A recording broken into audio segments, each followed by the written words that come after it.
Hello, my name is Mark Gibson, and you're listening to the podcast version of the Teagasc Signpost series, a weekly webinar that promotes and examines sustainability in Irish farming. And today we're going to be discussing the Signpost Programme, which is a campaign to promote climate change and by all Irish farmers and achieve early progress in reducing gaseous emissions from Irish agriculture. And the person who's going to be leading this programme is Dr. Tom O'Dwyer from Teagasc, who joins us this morning to tell us what lies ahead. Tom, good morning to you. Morning, Mark. You're very welcome. Thanks for the invitation to the Signpost Programme. And also, we're joined this morning by Professor Gerry Boyle, who's Director of Teagasc. And Professor Boyle is going to be giving us an update on a new initiative being launched by Teagasc today. And we're also joined by Pat Murphy, who's our head of KT Environment Programme down in Johnstown Castle. Good morning. To you all. So Gerry, today's an interesting day for Teagasc, a launch of a new podcast today. Is that right? Yes, yes, Mark. But it's also, of course, as you may be aware, the 45th program in this Signpost Farm series, and I did want to acknowledge that as well. And I think the attendances have been phenomenal, nearly 400 on average every week. So I want to say congrats to you, Yvonne, and all of the team. And if there was to be an Emmy Award for something like this, it'd certainly be at the very top of the list. Yes, I just wanted to announce the launch of a new podcast on the environment, known as the Environment Edge. And clearly, as the title suggests, the podcast will be dealing with all of the environmental challenges that you've been covering in the Signpost Farm series over the last while. It's, I think, a hugely welcome addition. And it's very timely, given the focus clearly now on environmental issues within the sector, and particularly around climate change. I'm glad to say that the podcast, this new podcast, is the work of two very innovative ASAP advisors, Deirdre Glynn and Carl Summers. And their first podcast actually will be aired next Monday. And as it happens, I think it complements the topic of this morning's session very well.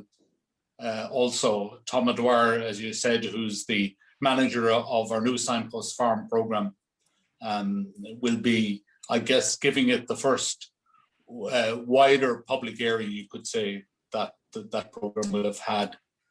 And of course, this is going to be the centrepiece of Teagasc's response to dealing with the environmental challenges that the sector faces, and that the sector, I think, is very willing to face up to also.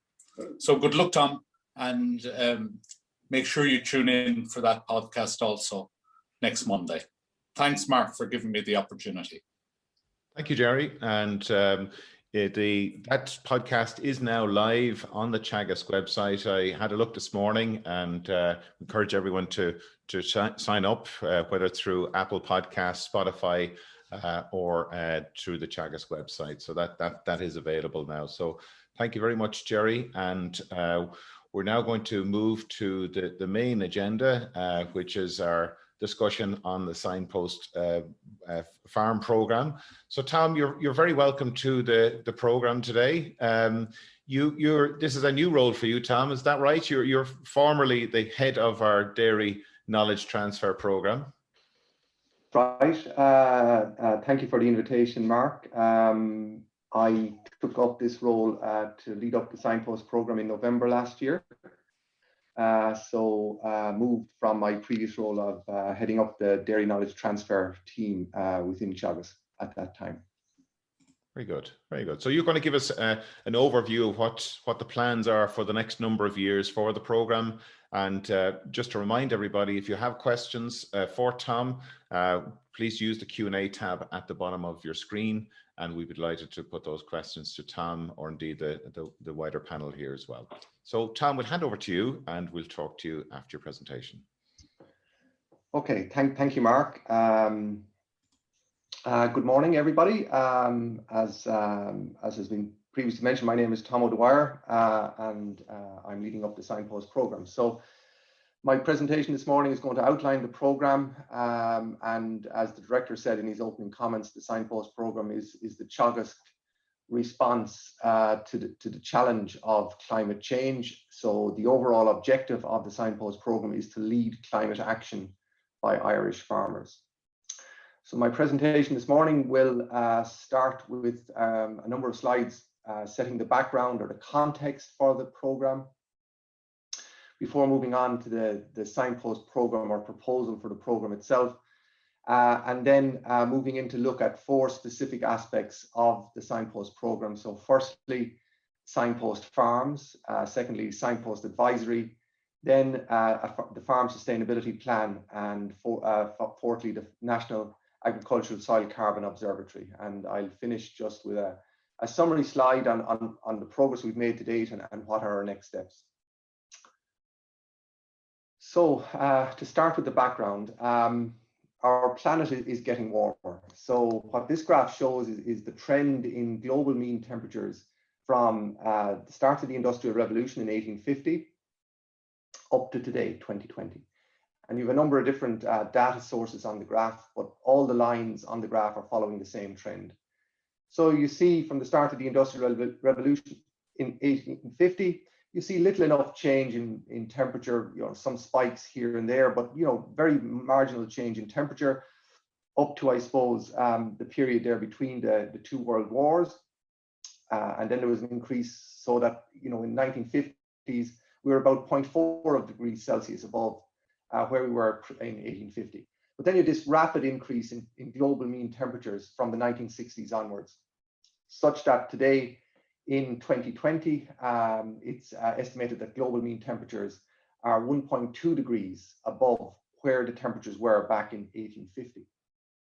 Interestingly, I think if you talk to Met Éireann, they will confirm that in Ireland, the temperature is approximately 1 degree Celsius above where it was in 1890.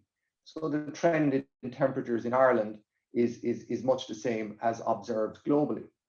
And the second point in relation to Ireland, if you talk to Met Éireann, they will say that today's climate, the climate that you and I are experiencing today, is different to the climate experienced by our ancestors in the last part of the 1800s.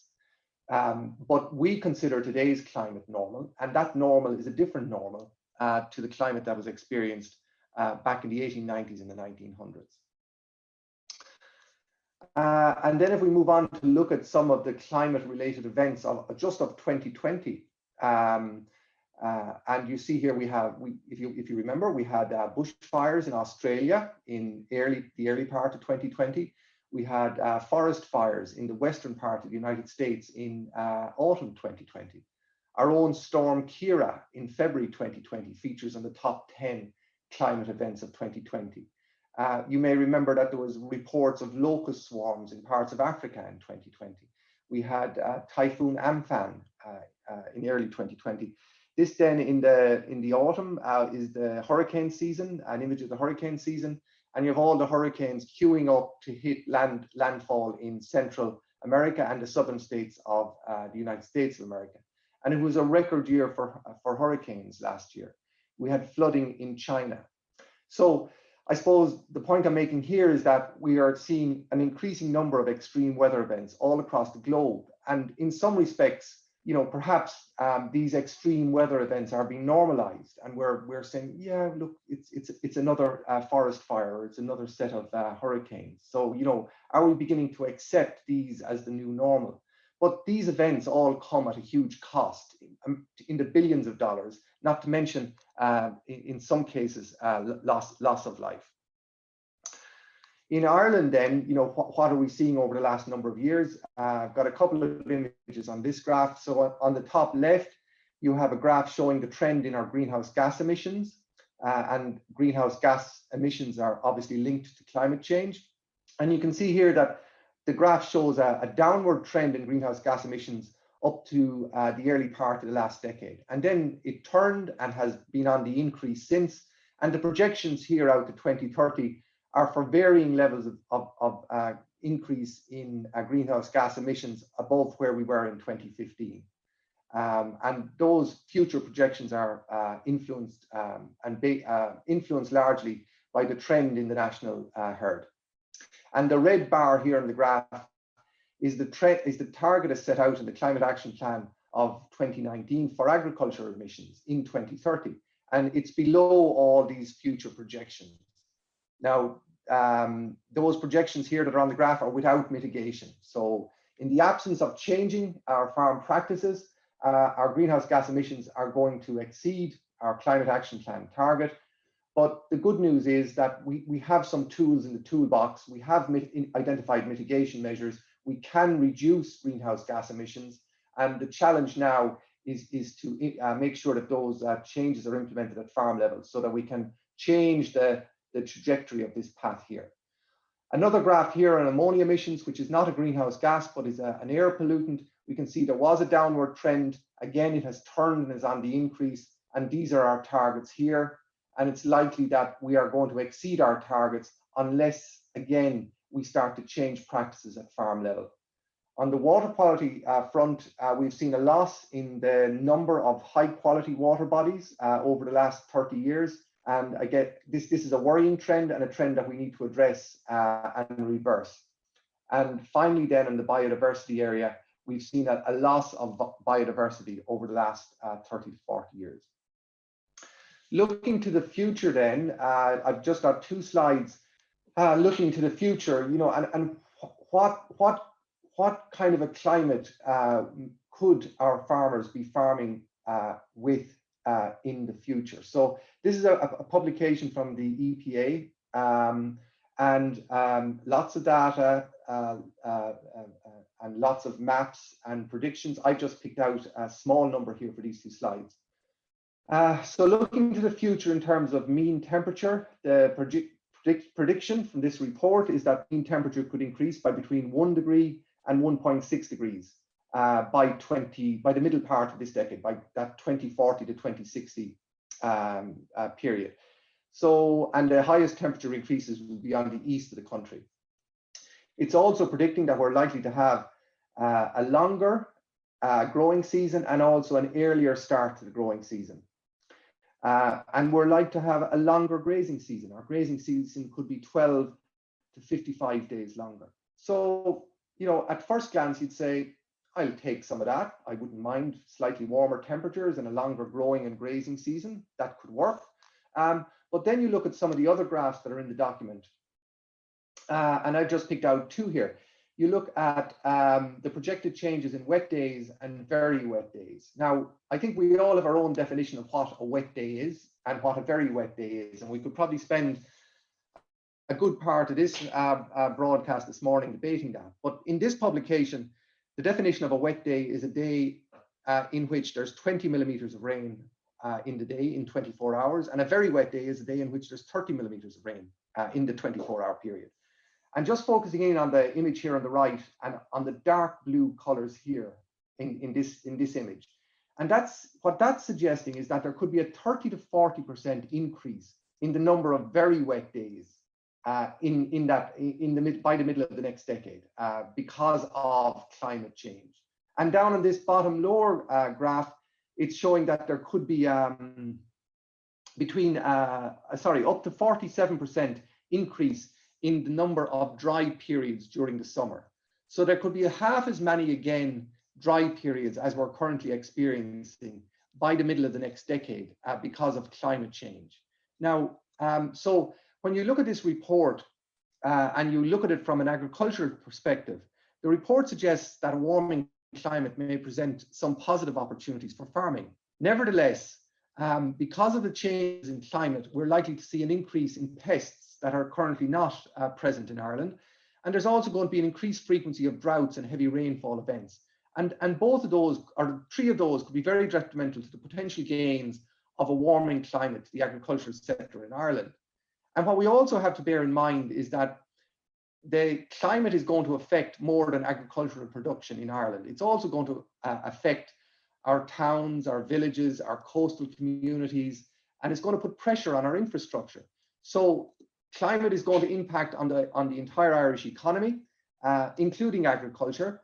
And we have to consider that when we're making choices in terms of our farm practices. So our actions over the last number of years are affecting our climate currently, and will continue to affect the climate in the future.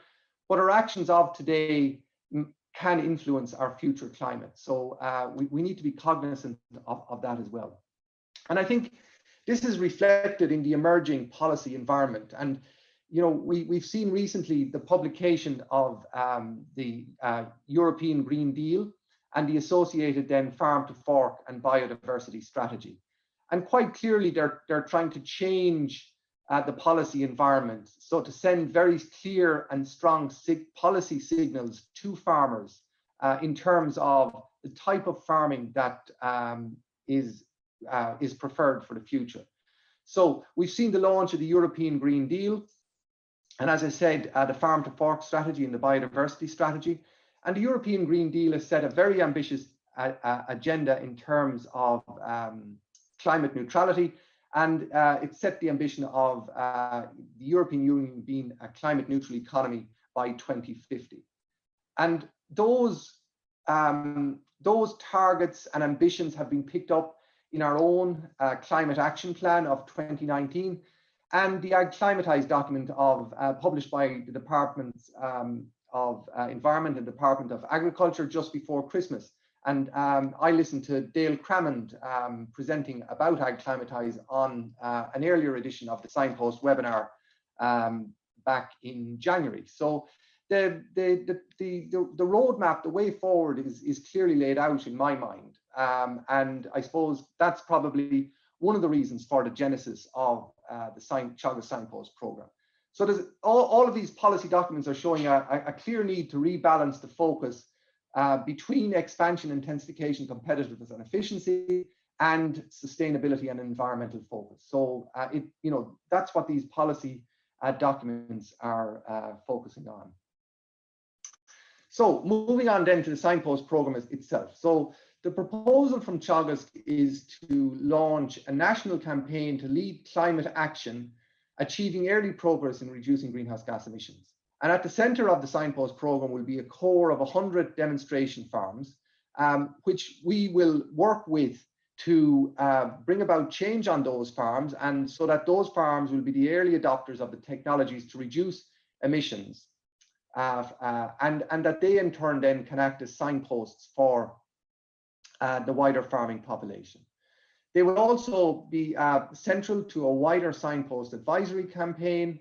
And finally, then just a guiding principle for the Signpost Programme that's been adopted by Teagasc is that we want to align all of the agriculture industry around this programme. And it's not just a programme for dairy farmers or dairy processors, or indeed just for beef farmers and beef processors. It's for all of the agricultural sector in Ireland, because the challenge is immense and we all need to get around this initiative. And secondly, then we want to build on existing initiatives and relationships and collaborations while avoiding duplication. So we're not looking to reinvent the wheel, so to speak. We want to build on what's already there and add value by focusing existing efforts on the campaign to reduce emissions from agriculture.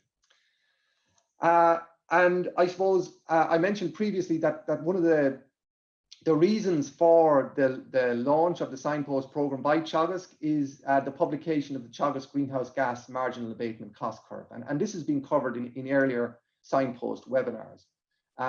So what this piece of research has identified are the tools and technologies which can contribute to a reduction in greenhouse gas emissions from Irish agriculture. And this piece of research clearly identifies that while the technologies have been identified, that the challenge in the decade ahead is to ensure widespread and early uptake of the measures that are identified. That we can't wait for the for the end of this decade to get these measures into practice on Irish farms. We have to start work on enabling farmers to adopt these measures now. So visually then, what will the Signpost programme look like? At the centre will be a series of farms, which we're calling the Signpost farms. And these farms will engage with all farmers and all students, or all students and all farmers can engage with these Signpost farmers. For each of these Signpost farmers, we're going to create a farm sustainability plan, which will be agreed with the farmer, but which will set out a very clear roadmap for each farm, specific to each farm, for the practices that can be adopted to reduce their emissions, to improve water quality, and to improve biodiversity. We also, at the end of each year, then we'll benchmark progress through the generation of an annual sustainability report using our National Farm Survey methodology. These farms, these Signpost farms, will also participate in on-farm research. We will work with partners in the Signpost programme. So, we're currently engaging with milk and meat processors to invite them to become partners in the programme. And then in terms of broadening the message to the wider farming community, we're going to use a combination of digital and our more traditional means of communicating with farmers through on-farm events, discussion groups, and training. So the objectives then for the Signpost farms are to showcase science-based technologies which can reduce agricultural emissions while acting as hubs for the wider advisory campaign. And through our advisory campaign, we expect to mobilize all of our advisors, but also to work to upskill, empower, and enable private and industry advisors to work with farmers to bring about the change that's required to reduce emissions from agriculture. Just a couple of slides then on the demonstration farmers, the Signpost farmers themselves. So it's widely recognized that demonstration farmers have a major role to play in the application of scientific findings and of new technologies. And it's also recognized that demonstration farmers can spread those best practices and innovative farming approaches amongst their peers. So it's recognized that farmers learn from farmers. So what it'll mean to be a Signpost farmer, we want Signpost farmers to be champions for climate action. We want them to embrace and integrate science-based solutions, to farm smarter, to use fewer inputs, to use bio-based solutions to displace fossil fuels, to work in partnership with their farm support team, to innovate. We want them to try new things on their farms. And we also want them to share the possible, to shape positive change amongst the wider community. And some of you may be familiar with the 20 by 20 campaign, which is running currently to promote female participation in sports. And their slogan is, if she can't see it, she can't be it. And, I want that to apply to our Signpost farmers. I want our Signpost farmers to be the change that we want to see on all farms, and to point the way forward to a better climate. So my final slide in the Signpost farms then, I apologize for this slide, Mark. There's a lot of text on it. But if we just focus maybe on down along the left-hand side here, what are the types of targets we will be working with the Signpost farmers to achieve? Well, the top line target is we need to work with the farmers to reduce emissions from their farm. In total, and one of the ways we can do that is to reduce emissions per kilo of product. So whether it's, in this case on this slide, for the dairy cow, per kilo of fat and protein milk, but I have a similar slide for beef, and it's per kilo of carcass. So we have to reduce emissions per kilo of product, but also at the farm level, per hectare, and nationally overall. And then how are we going to do that? Well, within Teagasc, we believe that if we focus on these items down along here, that we will go a long way towards reducing emissions. So if we can improve pasture productivity and stock the farm appropriately, if we can reduce fertilizer use and make more efficient use of applied fertilizer, but also more efficient use of slurry, if we can optimize our soil fertility, if we have adequate slurry storage and we spread and utilize our slurry appropriately, if we have an optimum replacement rate and we reduce concentrate crude protein percentage, particularly when animals are at grass, and if we can manage biodiversity. All of those things can help to reduce greenhouse gas emissions and help the climate if we adopt the technologies and the appropriate practices. So we will be working with signpost farmers in the first instance to achieve those targets, but ultimately we will be working with all farmers to move in the right direction. So we want to engage with all farmers, you know, and sustainability, as the director said in his opening comments, will be a primary focus for our advisors and teachers going forward. We want to provide tailored advice to individual farmers because the advice for each farm will be different. We want to use a blended approach in using traditional and digital means of communications. And we will work in partnership with Boyle on the Signpost Programme. Boyle are going to be partners on the Signpost Programme, particularly in the area of communications and making sure that messages are aligned. The Farm Sustainability Plan I've mentioned before, and just very briefly, it's going to be a document which will be a communication tool between the advisor and farmer so that actions that are agreed can be recorded, and then progress on the delivery of those actions can be tracked over time. So that's the Farm Sustainability Plan. My second last slide then, the National Agricultural Soil Carbon Observatory. This is a new piece of a research project which is just about to kick off, led by Teagasc. And I suppose it's been set up to answer the question about the amount of carbon that's been stored in our soils and in our hedgerows. So there has been some research work done in this area leading to some figures, but there are still outstanding questions that need to be answered in terms of the amount of carbon stored on different soil types and under different management practices and management systems. So what this project is going to do is to use the network of signpost farms as the test sites, and it'll conduct a number of measurements on each farm, including deep soil sampling using equipment like this here, including LiDAR analysis of the hedgerows and trees on the farm. And the deep soil sampling will come up with an estimation for the carbon in the soil, and the hedgerow analysis will come up for an estimation of the carbon in the hedgerows and trees. And the final part of this project then will involve a number of carbon flux towers, which is this picture here in the bottom right of the slide. And that piece of equipment can take very detailed measurements of the air and atmosphere in the footprint of the tower. And the data from all three of those pieces of equipment can be combined to give an estimation of the amount of carbon that's been stored in our soils and in our hedgerows. So where we got to, what progress have we made to date, and what are our next steps? So we're currently working on confirming the partners for the programme, and we've had very positive engagement with milk and meat processors to date. We're also working on the identification and selection of our signpost demonstration farms across the country. I'm currently running a recruitment campaign to recruit some people to fill out the signpost team. We will commence data collection in the next number of months. 2021 is our baseline year, so we will start to collect data and build up a picture of where the signpost demonstration farms are starting from. We're currently working on the development of a farm sustainability plan. We have a prototype available, and we will be using that prototype in the initial period to work with our signpost farms, but we are developing a more robust farm sustainability plan, and we will start the rollout of signpost communications very shortly.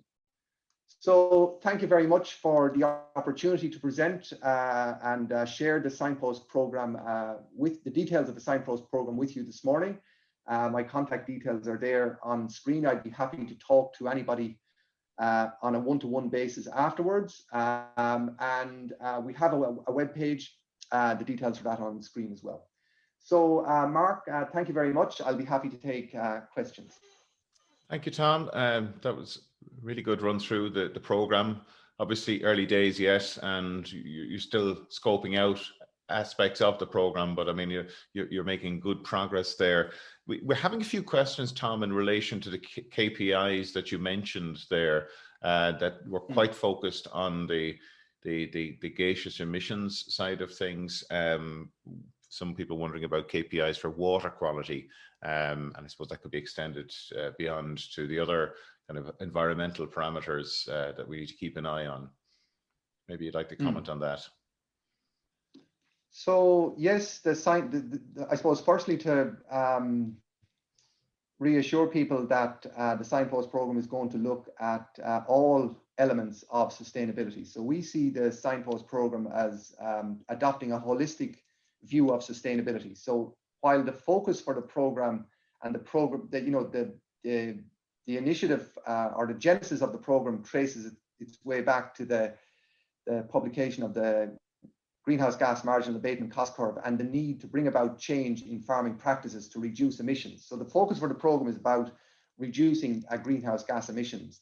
We will also, through the programme, address water quality, biodiversity issues, and also continue to focus on farm productivity and farm profitability, so economic sustainability.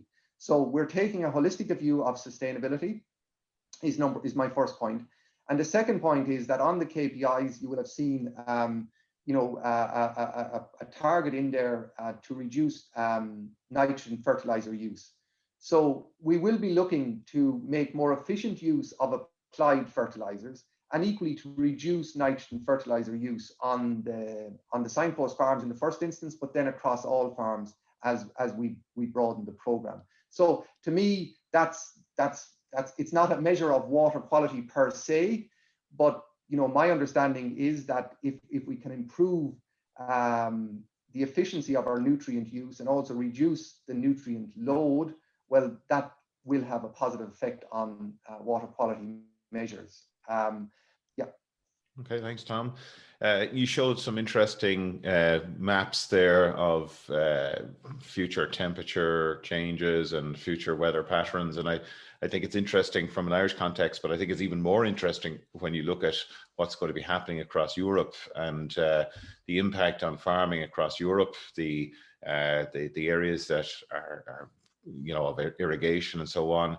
I think there's going to be a lot of opportunities there for farming in Ireland over the coming years as a result of this change that's occurring across the world. So I suppose there's losses in one area, but also probably gains. And I know some people are talking about the potential of wine and vineyards maybe starting up in County Wexford.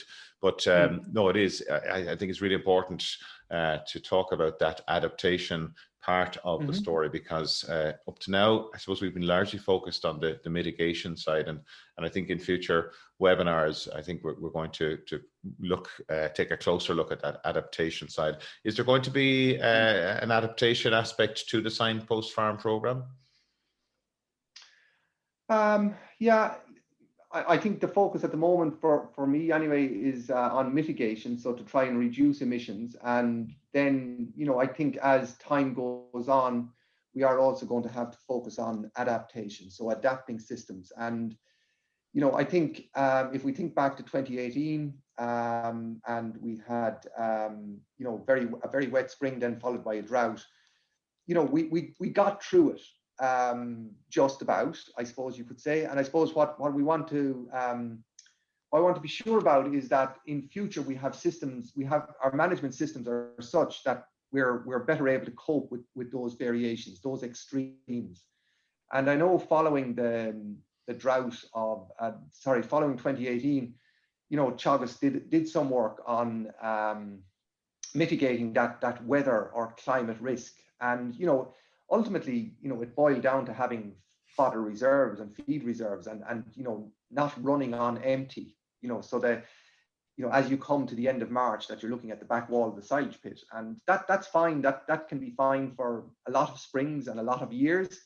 But, in the extreme year, you do need that reserve. And, the old farmers probably know best, the old saying, old hay is old gold, and farmers would have left a pillar or a bench at the hay barn with hay at the end of the winter. And, that was a practice. And perhaps maybe we've lost a little bit of sight of that. So we need to think about managing the risk, Mark. And the clear indications are that our climate has changed. is going to continue to change, and we need to manage for the associated risks. Mm-hmm. We have a couple of questions just in relation to, farmers getting involved in a Signpost Farm program. Is there a route there at the moment, or how will you be going about selecting the farmers or the farms to be involved in the program? Yeah, so during my presentation, I said we're building on what we have already, and we already have programs with various partners. So we have dairy programs with the milk processors. We have beef programs with we've had beef programs with the meat processors, and so currently what we're doing is we're working to extend those programs to incorporate Signpost. And under a number of those programs, there already was a demonstration farms, Mark. So I suppose in the first instance, we're looking to work with our partners to identify demonstration farms. So between Teagasc and our industry partner to identify and shortlist farmers. So that's the way we're going about it at the moment. I guess, look, if somebody feels strongly enough that they want to put their name forward or suggest somebody, they can contact me, and I'll certainly add their name to a short list for consideration. But we haven't gone with an open call. We're working through existing channels to identify farmers. Yeah. Okay, thanks, Tom. Pat, lots of questions coming through there.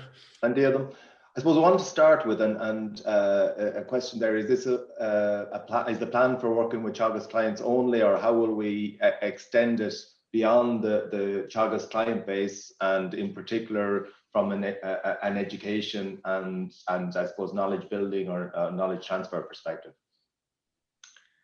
Okay, very, very good question. So I've mentioned in my previous answer that we work with milk and meat processor partners. I come from the dairy knowledge transfer background, so that's what I'm most familiar with.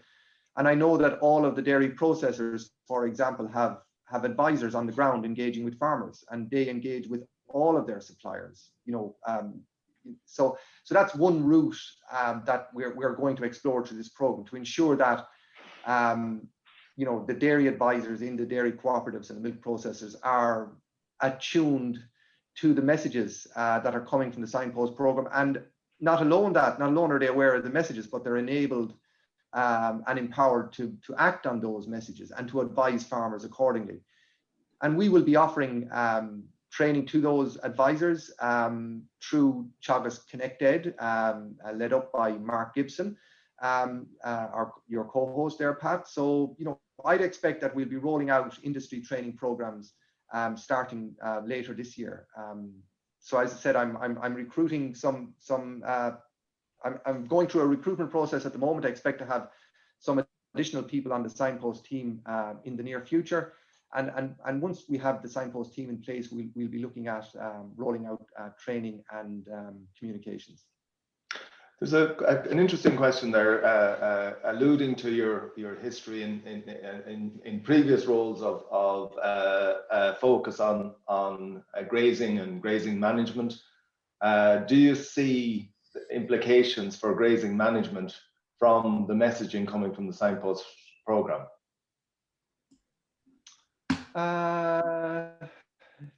No, I don't. I think my answer is no. Good top quality grazing management will be important to reduce emissions. That's what Teagasc research work has shown. If we can increase the amount of grass grown with the same amount of fertilizer, well, that's an improvement in efficiency. And that grass then can displace some other feed, which typically has a higher emissions footprint. So, the more grass we can grow and utilize and stock the farm accordingly, in most cases, the better. Now, I have to be very conscious as well, of course, Pat, from a biodiversity point of view. We don't want to plow up and reseed high biodiverse pastures on farms that are, say, more moderately stocked. So we have to get that balance right. You asked me specifically about grazing management. So I don't think grazing management will change, but our grassland swards may change, Pat. So we're going to see a shift towards more mixed swards, whether that's grass and clover or multi-species swards. We're going to see a shift in that direction, I think, in the future. But the management, the actual management of those swards, I don't think it's going to change dramatically, you know. Tom, do you see any potential for Signpost sustainability data to be incorporated into existing sustainability schemes like the Teagasc, Origin Green, and I suppose working with Bord Bia then? So yeah, so we're like Teagasc has a good working relationship with Bord Bia, and Bord Bia are going to be partners on the Signpost programme. So you know, I anticipate that there will be an alignment between the measures that we're tracking on the Signpost programme and the measures that are recorded through the sustainability audit and Teagasc and SBLAS schemes. And in point of fact, from looking at what's already tracked and recorded by Bord Bia, there's very good alignment. Yeah, I think we need to build on that, and we will work with Bord Bia to ensure that both messages from Teagasc and Bord Bia are aligned, and that any confusion is removed, and that farmers aren't getting different signals from different state agencies. Just a point of clarification, Tom. I know during your presentation you referred to the farms largely being livestock farms, but I understand that the plan is to roll this out to a wider cohort of farmers. Is that right? Yeah. Yes, we will have farms representing all enterprises in the final team of Signpost farms. So if I suggested livestock farms only, it was a slip.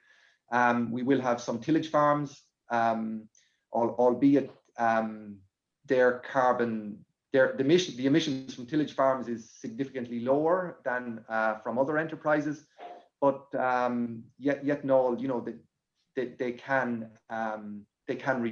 reduce that level of emissions. So we will have tillage farms. I've already spoken to colleagues in Teagasc in pigs and forestry, so we will gradually start to identify farms that will act as demonstration farms for all enterprises, Mark.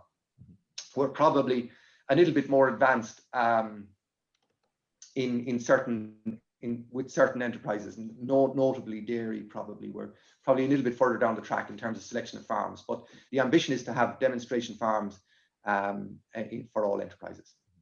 One of the questions, the recurring questions throughout this series, Tom, has been in relation to the national herd, how we can continue to expand the herd and reduce emissions at the same time.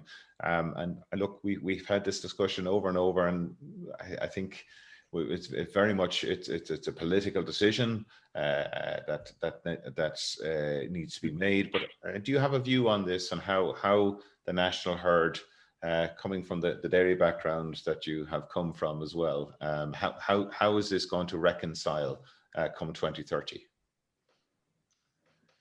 Yeah, it's a very topical question, Mark, given the publication of the CSO livestock numbers for December 2020 just in the last number of days. So, and as you said, it is a policy or a political decision. If there's a decision taken to limit the national herd in any way, so that's not a decision that's down to Teagasc. Personally, I believe, and it's Teagasc's view, that there are technologies available which can mitigate or reduce emissions from the national herd. So I would be, and Teagasc would be, advocating for the opportunity to for those technologies to be adopted and to have an impact on emissions before maybe any drastic decision will be taken in terms of the national herd.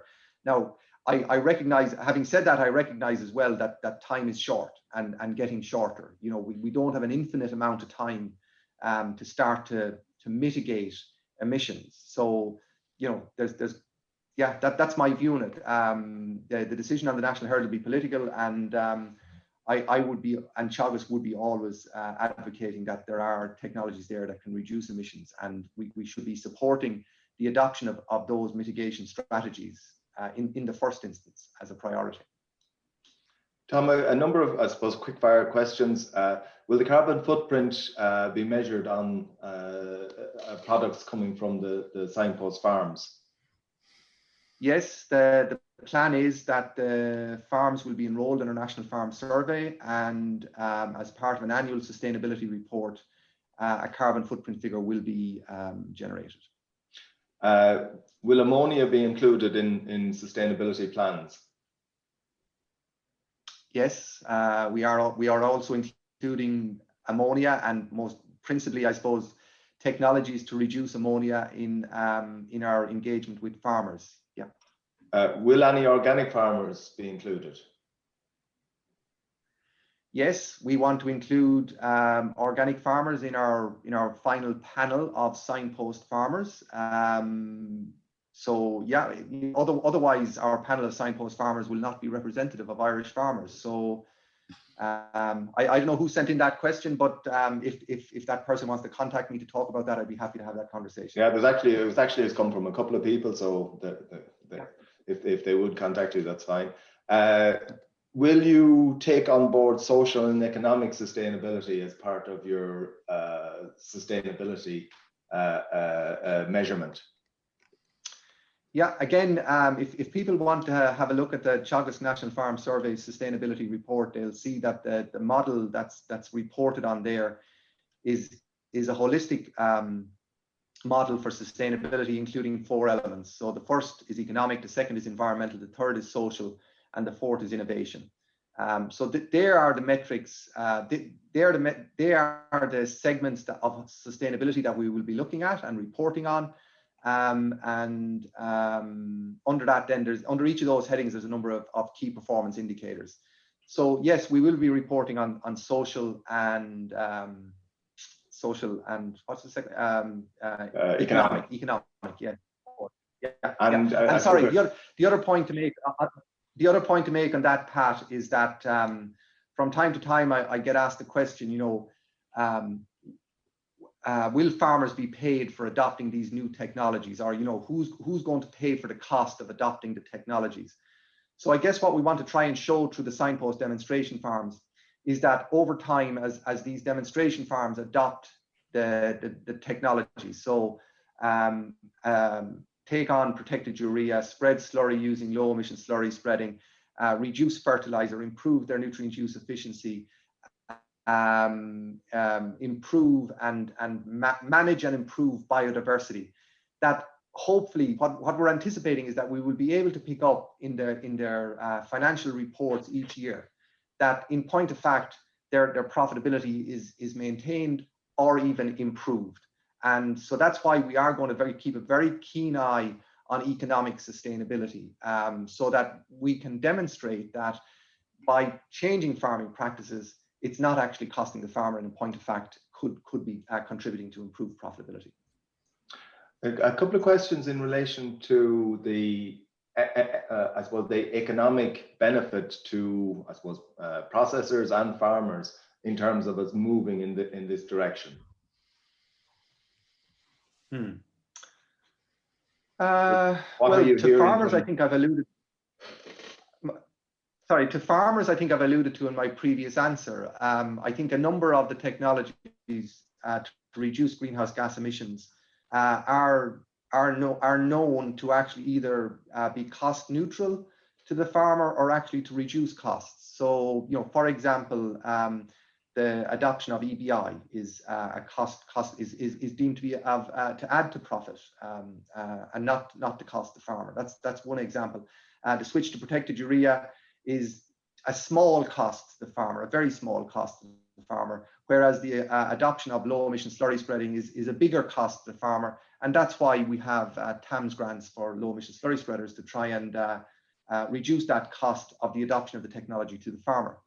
To the processor, I guess what I'm picking up as I talk to processors is that their customers, so the customers of Dairygold and Glanbia and Keepack and ABP and so on, the customers that are buying the products produced by the processors are putting increasing pressure on the processors to demonstrate that they are working with their suppliers to reduce the footprint of the product.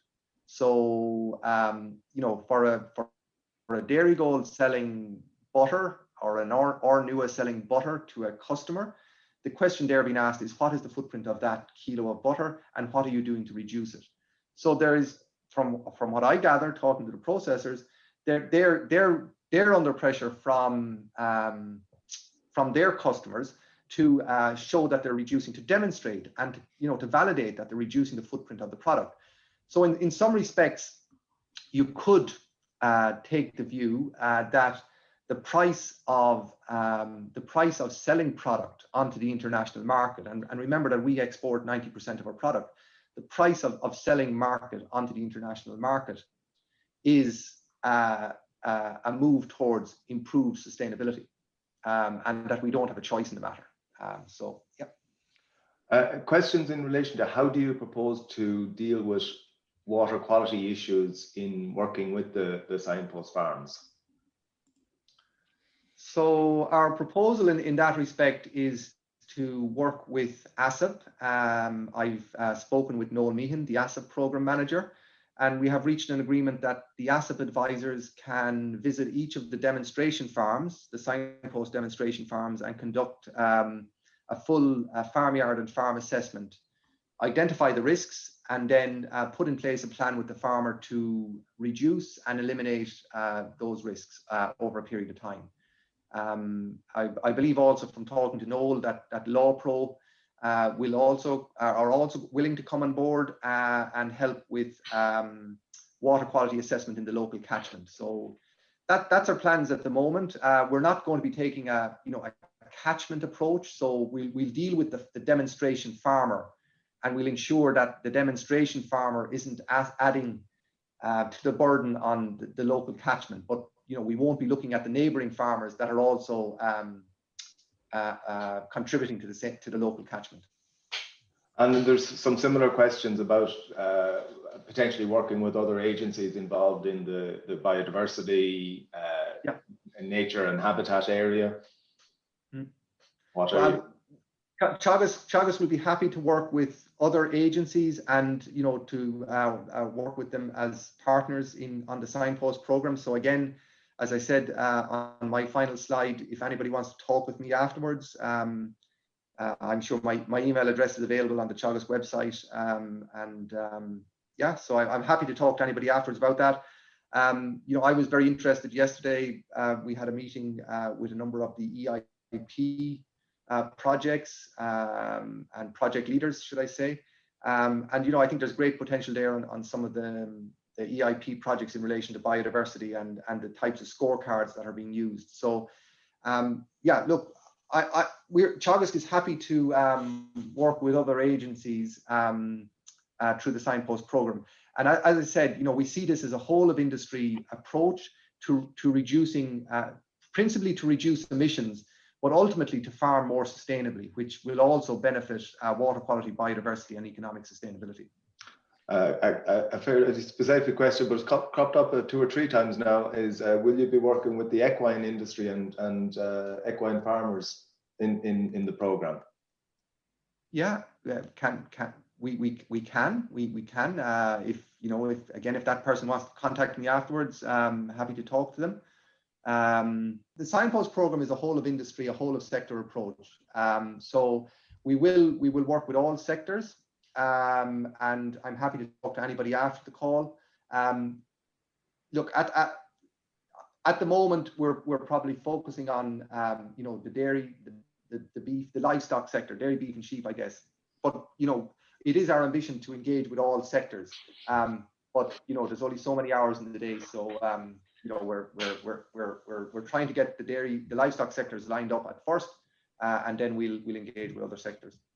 Tom, we have over the next number of years, if I'm a farmer, I'm looking at all of these different policies and ambitions for the sector coming down the tracks. I mean, how do you see, or where do you see the role of industry there in supporting farmers through this change?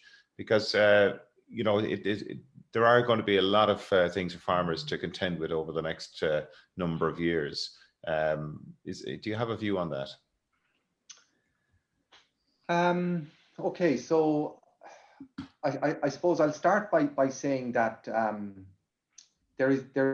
we can anticipate a lot of change, Mark. So, you know, to expect that an organization like Teagasc or industry can come out and say, you know, if you do this, everything will be sorted, is probably a wrong premise to start on. So, you know, in the first instance, I think as producers, we have to accept that the future is going to involve change, right? So that's a starting point. And then in terms of industry, I suppose what I would look to industry for, and what industry are very good at doing and have done, in my opinion, very well. But you know, I'm looking at from the dairy point of view, and that's been my experience. So we look to industry to send very clear signals to producers, and to send those clear signals well in advance, so farmers can plan their plan for the future. So you know that if there is going to be a change in regulations around, you know, for example, you know, antibiotic usage, and with a change coming in January of next year, well, that change has been signaled for, I don't know, 3 or 4 years now at this stage, and Teagasc has certainly been, you know, talking about that change and promoting the technologies and the changes that are required in advance of that piece of legislation coming into existence. So, you know, what industry can do, I guess, is send very clear signals. And I suppose the other thing that I'd look to industry to do, and particularly in the area of greenhouse gas emissions, there are technologies that can reduce emissions, and then there are technologies that look like they can reduce emissions but don't, or are not recognized for reducing emissions. And you know what we want to avoid is, you know, confusing the message or muddying the waters by promoting products and technologies that appear to help but don't actually help at all. So we want to be sure that we're providing sound advice backed up by science to farmers, and that's where Teagasc can come in. You know, we're a science-based organization. We can validate the research. We can provide independent advice, and we can support the industry. We can help the industry to make decisions around products and technologies that are already emerging, and will undoubtedly more of them will emerge in the coming years. And we want to be sure that if farmers use a technology, that it's going to be of benefit to the farmer, of benefit to the industry, and of benefit to Ireland. Tom, just a quick question. It's just saying key is the communication of Signpost KPIs to farmers and stakeholders. Do we need a national education and training program to back this up? Absolutely, Pat. It's high on my agenda. There is. I'm very much aware of it over the last not just in the last number of months since I moved into this role, but in the last number of years. There is, in my opinion, there is a knowledge gap out there around climate change and the role that farming plays in climate, and the role that farming can play in mitigating climate change. So there is a knowledge gap, and I think we have to work together to try and fill that knowledge gap. And in the first instance, it's a priority for me to work with the Signpost farmers to ensure that all of the Signpost farmers are very comfortable talking about climate and talking about climate change and talking, more importantly, about climate action. So I want to move beyond the situation where the farmer has switched to using protected urea and low emission slurry spreading and has reduced chemical fertilizer nitrogen, all the right things to do, but the farmer doesn't really understand why he or she is doing that.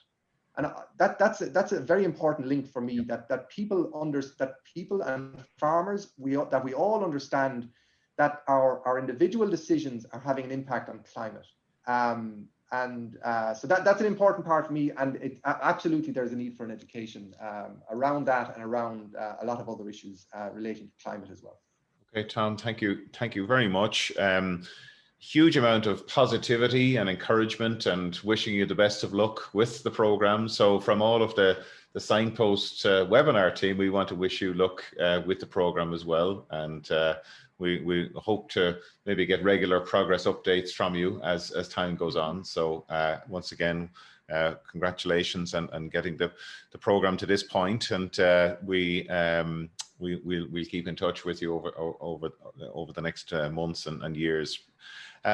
Just to let everybody know that next week we'll be speaking to Paul Wagstaff from Self-Help Africa. So we're taking a slight detour and just looking at the impact of climate change on smallholder food production in the tropics, and just to get a view of what's happening in other jurisdictions. I think it's useful exercise to do that. So we'll be joined by Paul Wagstaff from Self-Help Africa. Just a reminder to people, the Environment Edge is the name of the podcast that has been launched today. So if you want to look that up on your podcast platform, Environment Edge, just put that in and it should pop up for you. And so that's really it. Thank you, Pat, for all of your help with the questions. And again, Tom, thanks again for excellent presentation. And we look forward to seeing everybody again next week. I hope you possibly hear the heavy rain in the background here. It's coming down very hard. So your maps are coming through, Tom. Certainly in the west anyway. Okay, God bless, and we will talk to you next week. Thank you. You've been listening to the podcast version of the Teagasc Signpost series, the weekly webinar that promotes and examines sustainability in Irish farming. Don't forget to join us live every Friday morning for our latest webinar. For more, visit teagasc.ie. And you can also rate, review, and subscribe to the Signpost series on Apple Podcasts, Spotify, or wherever you get your podcasts from. I'm Mark Gibson, and thanks for listening.